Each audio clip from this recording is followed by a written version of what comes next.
All right, thank you so much, Steve. It's the time of year for open enrollment for healthcare. Some people are purchasing coverage for the first time. Others can shop around to save on premiums. And here with more is John Pequeno, president of Ideal Concepts Incorporated, which is a national insurance marketing firm in Allentown. John, good morning. Good morning, Jaciel. Now, you say that now is a great time, or they have residents in the Lehigh Valley have more options than ever. Why is that?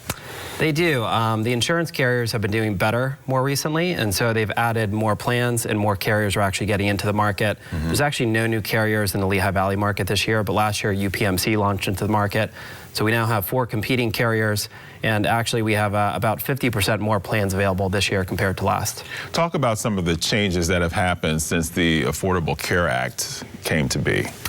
Yeah, so you know, those individuals that are in the market are probably somewhat aware, but basically plans have been standardized, and so there's 4 main plan options. There's bronze, silver, gold, and platinum.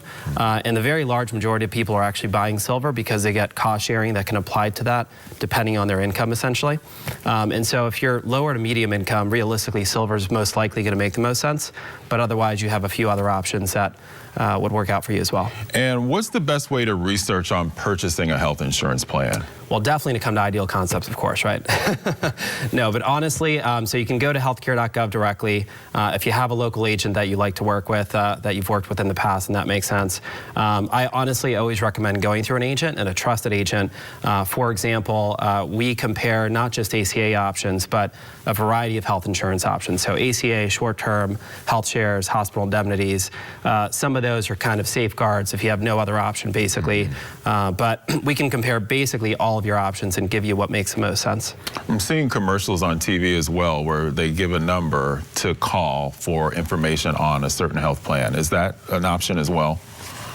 So for in general or for? Well, not in general, no, but it's a specific company saying, call us and we'll give you a quote or whatever. That is an option. What I would say is make sure you know and trust the person that you're buying from, of course, right? So whether it's the person or the company. And so if you have a relationship with them or if it's a personal referral, that's really the best case. Healthcare.gov is, of course, a good option. Our website is www.iwebquotes.com and our phone number is 866-www-iweb. But essentially, you want to make sure that who you're buying from is trusted because, you know, if it's not, you may be buying from somebody that doesn't have your best interest in mind. There are changes coming in Pennsylvania specifically in 2020. Can you talk a little bit about what they are and if they will affect anything that we sign up for this year? So next year, Pennsylvania has announced and signed into the law, the governor has, that they will be launching their own exchange. And so currently there's about 10 states across the country that run their own exchange. So Pennsylvania will be a new one of those going into next year. That actually doesn't affect anything this year.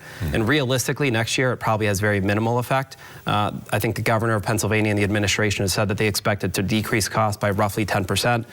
Not sure if that'll actually come to fruition. But either way, mostly what it means is there's going to be a different website to go to purchase insurance for those people.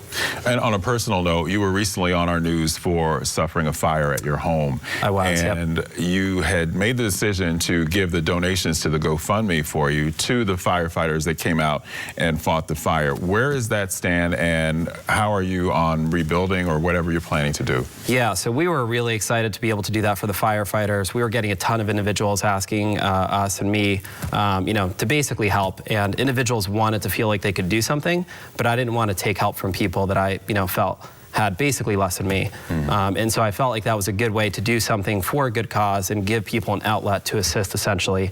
And so the fund right now, and I haven't looked at it in a few weeks, and we're actually going to be dispersing it shortly, but it's at around 15,500 or 16,000. And I'll announce it here. I was planning on basically rounding that up to 18,000 myself. So wherever it's at, I'll round it to 18,000 so we can give each firefighter company, each of the 9, $2,000 each. And you'll rebuild on the same site, which is nice. I will. All right. Thank you so much, John. Thank you very much, Jaciel. We'll be right back after this break.